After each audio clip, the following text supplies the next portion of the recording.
Hi everyone. In UPSC prelims, I think one subject which is most important is that of history. But if you take history as a subject, then there are mainly two parts.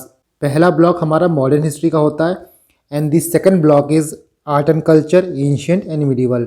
Most of us in fact everyone will study modern history. और इसमें अगर ऐसे कोई questions नहीं आएंगे जो कि आप रेगुलर रिसोर्स से ना कर पाओ, तब जनरली लोग मॉडर्न हिस्ट्री में अच्छा स्कोर करते हैं. But on the other hand, if we talk about art and culture, ancient history and medieval history, these are the most ignored subject. And this is one of the reason ना कि कुछ easy questions आते हुए भी we tend to miss those questions and finally we miss the cutoff. So in this video, I'll talk about the most repeated topics and themes of art and culture, ancient history and medieval history. I'll take modern history in separate lecture because I think कि whenever you study history, then modern history always overshadow these three parts. But if you want to clear UPSC prelims with comfortable margin, then you must focus on this subject. आपको सब कुछ नहीं पढ़ना है इसमें, but वो topic जो कई बार रिपीट होते हैं जो बहुत इंपॉर्टेंट है. For example Buddhism, Jainism, temple architecture, Mughal periods, इन सारे टॉपिक्स पे आपको फोकस करना है. So let's start. The first part is art and culture.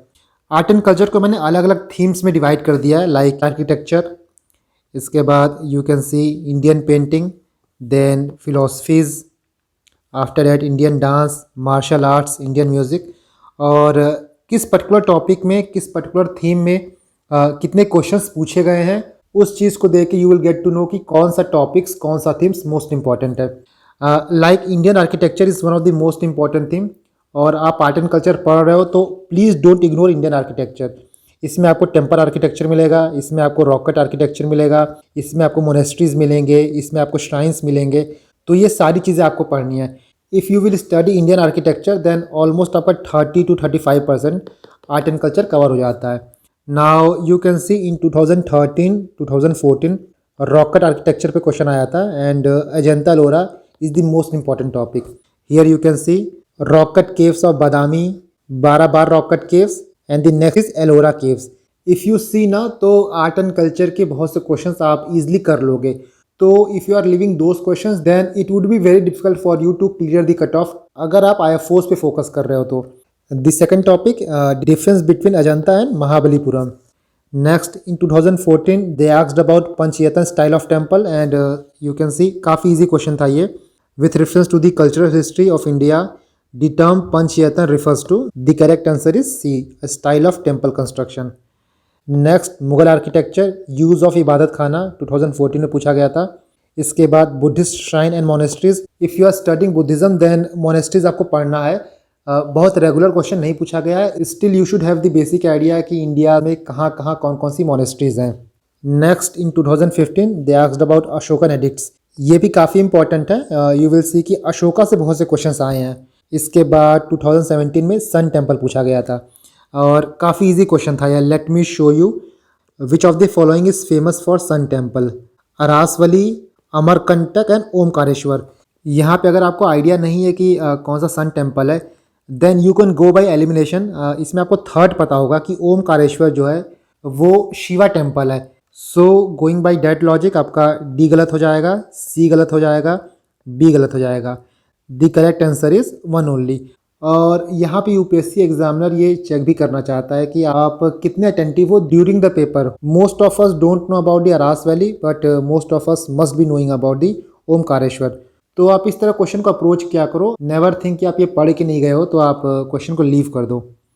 Next you can see here again 2017 में पूछा गया था बोधिसत्व पेंटिंग पद्म पानी के बारे में. इसके बाद 2019 में temple architecture during Vijayanagara empire, Kalyana Mandapa question आया था. यहाँ पे 2021 में 64 योगिनी टेम्पल पे क्वेश्चन आया था. Let me show you. ये आप देख सकते हो 64 योगिनी टेम्पल पे आया था. इस क्वेश्चन को देखो. आई डोंट थिंक कि बहुत लोग ये पढ़ के गए होंगे बट आप ऑप्शंस को देखो. यहाँ पे आप सेकंड वन देखो. It is the only circular temple built in India. Only दिया है. डू यू थिंक कि पूरे इंडिया में सिर्फ और सिर्फ एक ही सर्कुलर टेम्पल होगा?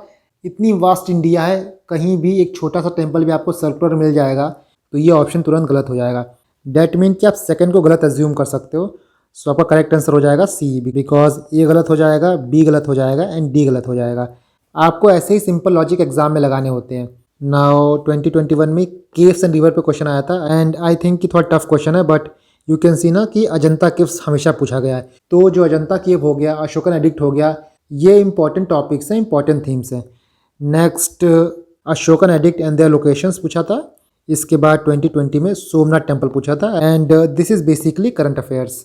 नाउ नेक्स्ट इंडियन पेंटिंग में भी आप देखोगे अजंता क्वेश्चन पूछा गया है और यहाँ पे जो क्वेश्चन पूछे गए थे वो इजी पूछे गए थे बिकॉज कलमकारी पेंटिंग बहुत इंपॉर्टेंट है। आप पेंटिंग्स पढ़ोगे तो ये पढ़ोगे ही। इसके बाद 2018 में बनी ठनी पूछा था, ये भी काफ़ी इंपॉर्टेंट है। This painting is also called Mona Lisa of India. Next philosophy, Samkhya philosophy पूछा था 2013 में एंड इसके बाद 2014 में पूछा था। जो भी 6 स्कूल ऑफ फिलॉसफीज है ना, आप उनका बेसिक ओवरव्यू ले लेना। यहाँ पे आप देखो 2014 में आया था, विच one of the following pair does not form part of 6 system of Indian philosophy. तो बस आपको नाम भी पता होता ना 6 फिलॉसफीज का, इस क्वेश्चन को आप अटेम्प्ट कर लेते। नाउ नेक्स्ट इंडियन डांस, यहाँ पे 2013 में पूछा था त्रिभागा डांस पोस्चर के बारे में। यह मैं आपको एक टिप देता हूँ, कभी भी आप इंडियन डांस को पढ़ना तो सिर्फ टेक्स्ट मत पढ़ना, कोई भी डांस फॉर्म पढ़िएगा आप तो उसका यूट्यूब वीडियो देख लेना एक दो और उसके इमेजेस गूगल कर लेना, तो आप काफ़ी क्लियरली चीज़ों को विजुअलाइज कर पाओगे। इसको त्रिभागा डांस क्यों कहते हैं? क्योंकि यहाँ पे 3 जगह बेंट होता है, पहला नेक पे, दूसरा रिस्ट पे, तीसरा नीज पे, एंड डेट इज़ वाई ये एस शेप बनाते हैं। नेक्स्ट 2014 में सतारिया डांस के स्पेसिफिकेशन के बारे में पूछा गया था। इसके बाद 2014 में डांसेस दिए गए थे और कहाँ पे वो परफॉर्म किया जाता है, वो रीजन आपको मैच करना था। इसके बाद मार्शल आर्ट को लेके एक बार क्वेश्चन आया था 2014 में, कलारी पट्टू, ये भी काफ़ी फेमस है। नेक्स्ट इंडियन म्यूज़िक को देखो आप, 2017 में पूछा गया था संकीर्तन के बारे में। Here you can see with reference to Manipuri Sankirtana consider the following statement. Let me zoom it for you. पहला स्टेटमेंट आपका है, it is a song and dance performance, cymbals are the only musical instrument used in the performance, and the third one is it is performed to narrate the life and deed of Lord Krishna। यहाँ पे आप second statement देखना, cymbals are the only musical instrument used in performance। उस time पे काफ़ी लोग only देख के एक्सट्रीम स्टेटमेंट देख के इसको एलिमिनेट कर दिए थे, बट हियर आई एडवाइस ना, आप म्यूज़िक पढ़ो और डांस पढ़ो, तो आप इसके वीडियोस देख लेना। नेक्स्ट इंडियन फेस्टिवल्स 2017 में आया था, 18 में आया था, बेसिकली मैच करने के लिए आया था। आप यहाँ देखिए, ये 2017 में आया and this one is from 2018। So these are the important topics of art and culture. इसमें आपको इंडियन आर्किटेक्चर पढ़ना है, इंडियन पेंटिंग्स पढ़ने हैं, इसके बाद इंडियन डांस पढ़ना है। This 3 are the most important. इसके बाद आप फिलॉसफीज़ देख लेना है क्योंकि उससे क्वेश्चन भी पूछे जाते हैं। आर्ट एंड कल्चर को आप प्रिपेयर कर रहे हो, कुछ करो ना करो, बट ये चीज़ें आप कर लेना। Now moving on to ancient history. और आर्ट एंड कल्चर को ना कभी भी आइसोलेशन में मत पढ़ना। आर्ट एंड कल्चर को पढ़ने से पहले सबसे पहले आपको एंशियंट हिस्ट्री पढ़ना होगा, क्योंकि जो भी आर्ट एंड कल्चर कहीं डेवलप हुआ है उसके पीछे कुछ कहानी है, कुछ हिस्ट्री है। तो कभी भी आप आर्ट एंड कल्चर पढ़ोगे हिस्ट्री से रिलेट करके, एंशियंट हिस्ट्री से, तब चीज़ें आपको काफ़ी ईजिली याद होंगी। नाउ एंशियंट हिस्ट्री में सबसे इम्पॉर्टेंट टॉपिक आपका बुद्धिज़्म, जैनिज़्म। कुछ आप करिए या मत करिए, बट बुद्धिज़्म जैनिज़्म को अच्छे से प्रिपेयर करके जाना है। अच्छे से आई मीन्स कि डीपली प्रिपेयर करके जाना है। एंड मैं इसका आपको नोट्स प्रोवाइड कर दूंगा। Seeing the importance of Buddhism and Jainism, I am preparing very comprehensive note of these two. उस नोट्स में एनसीईआरटी को इंक्लूड करूंगा, प्लस नितिन सिंघानिया, प्लस अलभासम करके एक बुक आती है, वो भी काफ़ी इंपॉर्टेंट है और काफ़ी अच्छा दिया गया उसमें बुद्धिज़्म जैनिज़्म। वहाँ से मैं नोट्स प्रिपेयर करूँगा। इसके बाद जो भी इग्नू से इन्फॉर्मेशन मिलेगी, तो इन सारे चीज़ों से इन्फॉर्मेशन कंपाइल करके मैं बुद्धिज़्म जैनिज़्म का नोट्स प्रिपेयर कर रहा हूँ और उसमें थोड़ा टाइम लगेगा, वो मार्च तक अवेलेबल होगा। तो अगर आपको अभी पढ़ना है तो आप पढ़ सकते हो, but if you can wait then March April तक वेट कर लेना। आपको मैं इसके नोट्स दे दूंगा और वो नोट्स आप मेरे टेलीग्राम चैनल से डाउनलोड कर पाओगे। मेरे टेलीग्राम चैनल का लिंक आपको डिस्क्रिप्शन बॉक्स में मिल जाएगा। बुद्धिज़्म जैनिज़्म में क्या था ना कि पहले ईजी क्वेश्चन आते थे, बट धीरे धीरे 2016-17 के बाद बहुत ही डीप और बहुत ही टफ क्वेश्चन आने लगे। जैसे 2013 में चैत्य और विहारास का डिफरेंस पूछा था, बहुत इजी क्वेश्चन है ये। 2013 में कॉन्सेप्ट ऑफ निर्वाणा के बारे में पूछा था। इसके बाद 2012 में 2013 में जैन डॉक्ट्रिन पूछा था। यू कैन सी ये 2012 का क्वेश्चन है और ये 2013 का क्वेश्चन है। तो बेसिक आपको जैन डॉक्ट्रिन के बारे में पता होता, ईजिली अटेम्प्ट कर लेते, बहुत टफ नहीं था। नेक्स्ट 2014 में 2015 में सेम क्वेश्चन रिपीटेड था, kingdom associated with life of Buddha. यहाँ पे आप देख सकते हो ये 2014 का क्वेश्चन है and this question is from 2015। Same question यहाँ पे दिया गया है। Following kingdom were associated with life of Buddha. 4 option दिया गया है, अवंती, गंधारा, कोशाला, मगध। इसके बाद यहाँ देखो सेम क्वेश्चन है, अवंती, गंधारा, कोशाला, मगध। तो यूपीएससी में इजी क्वेश्चंस भी आते हैं, यूपीएससी में क्वेश्चन रिपीट भी होते हैं। It's just that you have to be very attentive. Now 2016 में पूछा था who decipher the edict of Ashoka. मैंने आपको बोला था ना कि अशोकन एडिक्ट से बहुत से क्वेश्चन पूछे गए हैं। 2016 में कॉन्सेप्ट ऑफ बोधिसत्व, ये भी इजी क्वेश्चन था। नाउ नेक्स्ट 2017 में, 18 में, 20 में सेक्ट ऑफ बुद्धिज्म और जैनिज्म से क्वेश्चन आया था। ये एक टफ टॉपिक है क्योंकि बहुत से सेक्ट हैं और किससे कैसा क्वेश्चन पूछ लेगा you don't know, but don't worry, जो नोट्स मैं प्रिपेयर कर रहा हूँ उसमें आपको काफ़ी कॉम्प्रिहेंसिवली सेक्ट के बारे में मिल जाएगा, क्योंकि जो अलभासम बुक है ना वहाँ पे काफ़ी अच्छा दिया गया है। 2018 में क्वेश्चन आया था फ्यूचर बुद्धा, और ये चीज़ मैंने ल्यूसेंट से पढ़ा था। तो ल्यूसेंट आप पढ़ सकते हो, मैंने अपने रिसोर्सेज के लिस्ट में बताया था कि आप एंशिएंट मिडिवल के लिए ल्यूसेंट को रेफर कर सकते हो। I will make one separate video जहाँ मैं एंशिएंट मिडिवल और आर्ट एंड कल्चर को अलग से कवर करूँगा। हिस्ट्री को तो मैंने कवर किया है पूरा होलिस्टिकली, बट आई थिंक कि इस बार सीटें काफ़ी अच्छी हैं, तो you can't ignore any topic. किसी भी टॉपिक को आपको इग्नोर नहीं करना है। That is why ancient medieval और आर्ट एंड कल्चर के लिए एक सिंगल रिसोर्स आप कौन सा फॉलो कर सकते हो जो आपको प्री के लिए भी हेल्प करेगा और मेंस के लिए भी हेल्प करेगा। नेक्स्ट 2019 में देखो अशोका इंस्क्रिप्शन के बारे में क्वेश्चन आया था। ये क्वेश्चन 2019 में आया था और ये क्वेश्चन नंबर 8 था। यहाँ मैंने क्वेश्चन नंबर क्यों लिखा है, इसका एक सिग्निफिकेंस है। Late me show you one very interesting thing. यहाँ पे आप ये देखो 2019 में क्वेश्चन नंबर 7 में आईवीसी का साइट पूछा था। ये क्वेश्चन था विच one of the following is not a Harappan site. यहाँ पर दिया था चानूदारो, कोटदेज, सोहगौरा और देसलपुर। मैक्सिमम लोग को पता था यहाँ पे कि चानूदारो हरप्पन साइट है, कोटदिज भी है, इन दोनों में कन्फ्यूज़न था। ये क्वेश्चन नंबर 7 था। इसके बाद आप यहाँ देखना, यहाँ जो क्वेश्चन पूछा था वो क्वेश्चन नंबर 8 था। यहाँ पे कौन कौन से ऑप्शंस थे, which of the following relief sculptures inscription in Ranyo Ashoka mention along with the stone portrait of Ashoka. इसमें आप डी ऑप्शन देखो, सोहगौरा ऑप्शन था। तो यहाँ से आप क्या इन्फ्रेंस निकाल सकते हो, इसके पहले वाला क्वेश्चन नंबर 7 देखोगे, वहाँ पे आपसे आईवीसी साइट के बारे में पूछा था और इस क्वेश्चन में अशोका के टाइम के बारे में पूछ रहा है। डैट मीन कि अगर आप सोहगौरा यहाँ सही करते तो वहाँ सही नहीं करते, क्योंकि वो हरप्पन साइट के बारे में पूछ रहा है, और अगर वहाँ सही होता तो यहाँ सही नहीं होता। इस तरह आप दोनों क्वेश्चन में एक ऑप्शन एलिमिनेट कर लेते। नाउ कमिंग बैक, 2019 में पूछा था महायान बुद्धिज़्म के बारे में। ये भी काफ़ी इजी क्वेश्चन है, और जब भी बुद्धिज़्म पढ़ोगे तो पहला टॉपिक ही आपको मिलेगा Hinayana Buddhism, Mahayana Buddhism. Next 2020 में अशोकन इंस्क्रिप्शन के बारे में पूछा है। 2022 में जैन टेक्स्ट एंड 2022 में बुद्धिज़्म एंड जैनिज्म स्कॉलर। ये 2022 का क्वेश्चन है जैन टेक्स्ट के बारे में। नेक्स्ट ये भी 2022 का है, you have to match the Jain scholar, Buddhist scholar, Vaishnava scholar. Next foreign travellers, Hiuen Tsang के बारे में पूछा है 2013 में। उनके अकाउंट के बारे में पूछा था कि इंडिया आए थे तो क्या नोटिस किए थे। इसके बाद आईवीसी 2013 में पूछा था कैरेक्टरिस्टिक, एंड 2017 ने पूछा था Rigvedic culture versus Indus valley civilisation. और जनरली आईवीसी से ऐसे क्वेश्चन आते हैं कि वहाँ पे घोड़ा मिला था कि नहीं मिला था, वहाँ पे मेल गॉडेस की पूजा होती थी, फीमेल गॉडेस की पूजा होती थी, क्या क्या चीज़ें एक्सकवेशन में मिली हैं, ये चीज़ें आप पढ़ लेना, बहुत इंपॉर्टेंट है। नेक्स्ट वैदिक एज से क्वेश्चन आया था, और वैदिक एज से एज पर क्वेश्चन नहीं आया था, सिंपल क्वेश्चन था कि सत्यमेव जयते किस उपनिषद से लिया गया है। इसके बाद regional powers from ancient India से क्वेश्चन पूछा है, लाइक विजयनगर एम्पायर बहुत इंपॉर्टेंट है आपका, इसको आप देख लेना। नेक्स्ट 2021 में पूछा था women in Vijayanagar empire expert इन।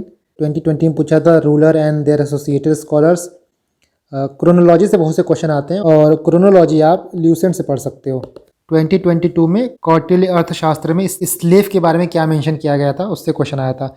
तो यहाँ से आप एक कंक्लूजन ड्रॉ कर सकते हो कि विजयनगर एम्पायर काफ़ी इंपॉर्टेंट है।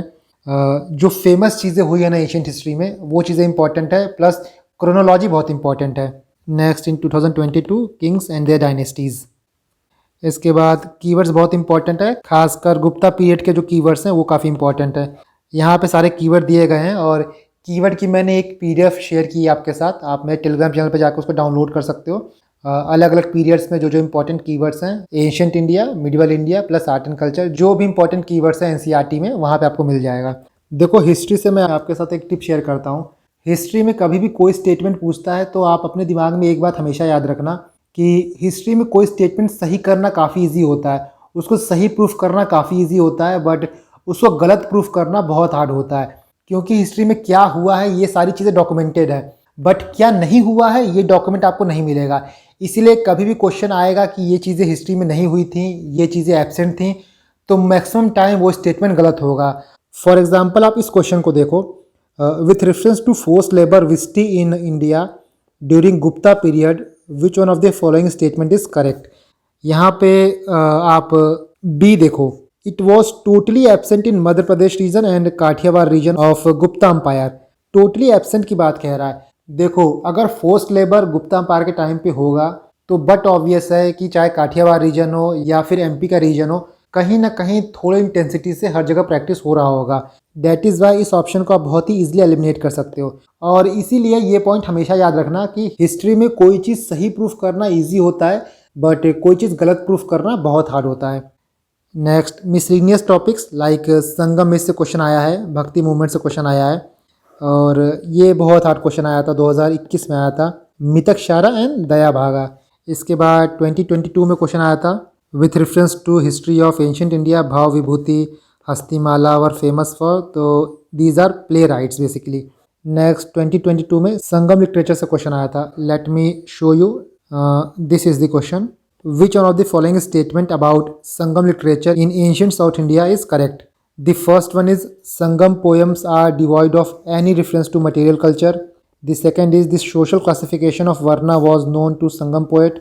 The third one is Sangam poem has no reference to warrior ethics. The fourth one is Sangam literature referred to magical forces as irrational. यहाँ पे आप सी देखो, जो चीज़ मैंने आपको बताई है ना कि हिस्ट्री में कोई चीज़ गलत प्रूफ करना बहुत हार्ड होता है, और यहाँ पे नो दिया है, डेट इज़ वाई ये ऑप्शन आपका गलत हो जाएगा। इसके बाद आप डी देखो, Sangam literature refers to magical forces irrational. आप बेसिक संगम लिटरेचर पढ़ोगे तभी वहाँ आप देखोगे तो काफ़ी मैजिकल फोर्सेस के बारे में बात की गई है, और कॉमन सेंस से आप जाओगे तब भी आप इस चीज़ को आराम से डिसाइफर कर लोगे। इवन आज भी मैजिकल फोर्सेस को इरेशनल नहीं माना जाता है, तो उस टाइम की बात ही अलग है। ऐसे करके आप एटलीस्ट 2 ऑप्शन एलिमिनेट कर लोगे। और वैसे भी आप मैजिकल फोर्सेस के बारे में बात करोगे तो रिचुअल्स तो उस टाइम पे भी होते थे, तो इतने स्ट्रांगली ये नहीं बोला जा सकता है कि मैजिकल फोर्सेस को वो लोग इरेशनल मानते थे। नेक्स्ट, इन 2022 रामानुजा पे क्वेश्चन था। Now coming on to the medieval history, in all 4 sections of history जो सबसे कम वेटेज होल्ड करता है और जिसको आप सबसे लास्ट प्रायोरिटी पे रखोगे वो है आपका मीडिवल हिस्ट्री। सबसे पहले आप मॉडर्न पढ़ोगे, उसके बाद ancient plus art and culture, and then आप मीडिवल हिस्ट्री पढ़ना। और मीडिवल हिस्ट्री में भी मुग़ल पीरियड बहुत इंपॉर्टेंट है, दिल्ली सल्तनत, ये 2 इंपॉर्टेंट टॉपिक हैं। मुग़ल में आप देखो 2013 में आया था भक्ति सेंट ड्यूरिंग बाबर रेन। इसके बाद 2015 में अराइवल ऑफ बाबर पे introduction of gunpowder, introduction of arch and dome, establishment of Timurid dynasty. 2019 में जागीरदार वर्सेस ज़मींदार। 2019 में तानसेन के बारे में पूछा था। नेक्स्ट, इन 2019 मुग़ल पेंटिंग्स के बारे में पूछा था कि किस रूलर का फोकस जो है वो इंडिविजुअल पेंटिंग पे आ गया था। इसके बाद परगना, सरकार, सूबा के बीच का डिफरेंस पूछा था। Next, Yoga Vashishtha was translated into Persian during the reign of, तो the correct answer is Akbar.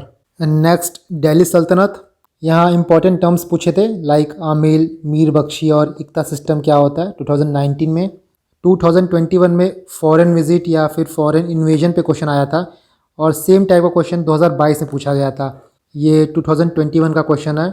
It was during the reign of Iltutmish that Genghis Khan reached Indus in pursuit of fugitive Khwarezm prince. Second, it was during the reign of Muhammad bin Tughlaq that Timur occupied Multan and cross Indus. The third one is it was during the reign of Devaraya II of Vijayanagara Empire that Vasco da Gama reached the coast of Kerala. Out of these 3, ये जो third statement है ये आपको हर resource में मिल जाएगा, क्योंकि जो king देवराया II थे वो 1422 से लेके 1446 तक रूल किए थे, बट वास्को डा गामा 1498 में अराइव किए थे। दैट इज़ वाई थर्ड आपका गलत हो जाएगा। नेक्स्ट, ये 2022 का क्वेश्चन है मंगोल इन्वेजन्स पे।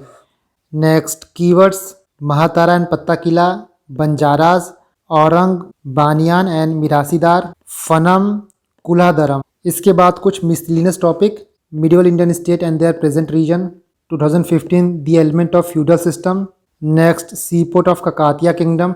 सी पोर्ट से याद आया, जो पोर्ट्स हैं ना वो काफ़ी इंपॉर्टेंट हैं। जो भी इंपॉर्टेंट पोर्ट्स हैं एंशियंट या मिडिवल टाइम के, वो आप देख लेना। Next I think it's completed. So these are the important topics, important themes of art and culture, ancient and medieval. If I have to conclude then Indian architecture is very important, Indian painting बहुत important है, philosophies आप देख लेना और Indian dance देख लेना। ये चीज़ें आप आर्ट एंड कल्चर में देखना। इसके बाद एंशियंट हिस्ट्री से आप बुद्धिज़्म जैनिज़्म देख लेना, अशोकन एडिक्ट्स देख लेना, इंस्क्रिप्शंस देख लेना, and last Indus valley civilization देख लीजिएगा। नेक्स्ट मिडिवल हिस्ट्री से बात करें तो मुगल एम्पायर देख लेना आप, और दिल्ली सल्तनत देख लेना, एंड प्लस क्रोनोलॉजी देख लेना, ये इंपॉर्टेंट है। अगर आप इतना पढ़ के जाते हो then you will be able to tackle most of the question from art and culture, ancient and medieval.